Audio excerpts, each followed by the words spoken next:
Hello, my name's Phil Earle. I'm the author of several books for young adults and children, and I'm here today with Scottish Book Trust to talk to you about dialogue, something that can often be ignored or overlooked in your creative writing.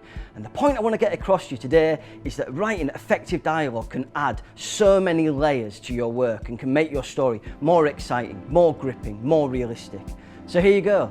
These are my top 5 tips for writing cracking dialogue. Tip 1 is don't wear your headphones on the bus. That might sound like a ridiculous statement. It might leave you thinking, what's that possibly got to do with writing great dialogue? But when you're writing, you want your dialogue to seem realistic, to seem authentic. And there's no greater way of learning that craft than by listening to conversations that are going on around you in your everyday life. So the next time you're on the bus, the next time you're in a cafe, the next time you're walking down the street, try and tune in to the different ways that people speak. Some people speak in short staccato sentences. Some people speak in sentences so long it seems like they don't draw breath for 2 minutes. Listen to the way people around you talk and allow that to influence the sort of dialogue you write yourself. Tip number 2 is to watch as much great TV as you can. Now that might sound like a really random statement, and when people talk about learning to become a good writer, they'll often talk about reading as many great books as you can, that you will learn about how to write great dialogue just through reading other books that use it successfully. And that's true. But for me, as someone who grew up as a reluctant reader, books didn't hold me. And as a result, I didn't learn about dialogue through reading them. The way I learned about dialogue was from watching great films, from watching good TV, from immersing myself in theatre. When you go to the theatre, when you watch a film, when you watch TV, what you're seeing time and again is actors telling you a story really just through one medium, just from using dialogue, by characters talking to each other.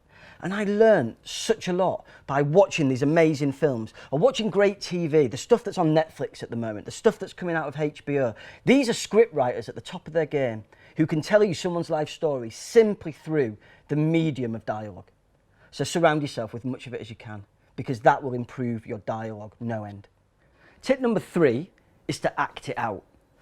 Now it's really important that at whatever stage of your writing process you're at, whether first draft, second draft, third draft, copy edit, wherever you are in terms of writing a story, is I would really encourage you to read your work out aloud. Now that might sound a little bit daft, but remember, if you're writing, generally it's you on your own with a laptop or a pen and a piece of paper. Nobody can see you, nobody can hear you. So if you've got a piece of dialogue that you want to get a really strong sense of whether it's working or not, read it. Read it out loud, record it even so you can hear it back. Have you got the rhythms right? Are you being consistent with how this character speaks all the way through the book? All the words that you're using the right words. It can be an incredibly potent way of getting really effective dialogue. Tip number 4 is a simple one, is that don't try and be down with the kids. There's a real temptation, especially when you write for young people, that you want to mirror or ape the way they speak, yet there's a real danger to doing that.